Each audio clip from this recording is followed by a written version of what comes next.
बेहद खूबसूरत सुवान्युए ने उनकी चर्चा सुनी और ध्यान से सोचने के बाद कहा, प्रेसिडेंट वैंग, आप लोगों को गलतफहमी हुई है। आज दोपहर एयरपोर्ट को सील इसलिए नहीं किया गया था कि मिस ये आ रही थी, बल्कि एक फरार अपराधी को पकड़ने के लिए किया गया था। यह सुनकर सभी लोग हैरान रह गए। सुवान्युए ने सिर हिलाया और एयरपोर्ट पर हुई पूरी घटना विस्तार से बता दी। तो असल में बात ऐसी थी, वो तो बस कोई मामूली सा लूजर निकला। मैं तो समझ रहा था कि मिस ये आ चुकी हैं। इस चक्कर में मैं पूरी दोपहर परेशान और उदास रहा।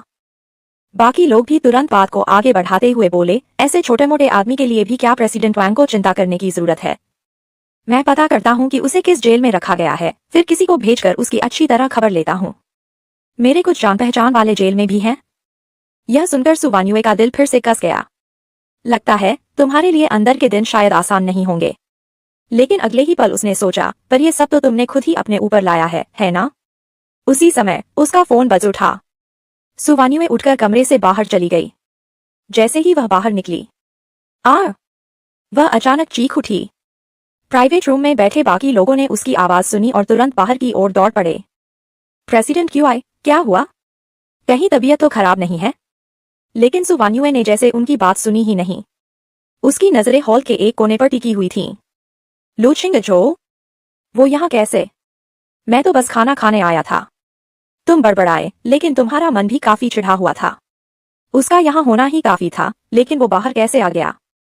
हालांकि तुमने अभी पेट भरकर खाना नहीं खाया था, फिर भी तुम उससे उलझना नहीं चाहते थे। तुमने चॉपस्टिक्स मेज पर रखी, उठे और जाने लगे। रुको! सुवान्युए को आखिर होश आया। वह गुस्से से दांत पीसने लगी। वह तेजी से तुम्हारे सामने आकर खड़ी हो गई। मैंने तुम्हें पहले ही कह दिया था कि हम दोनों अलग अलग दुनिया के लोग हैं। मेरा पीछा करना बंद करो।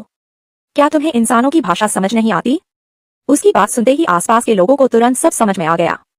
ओह, तो ये कोई सिम है जो उसका पीछा भी कर रहा है।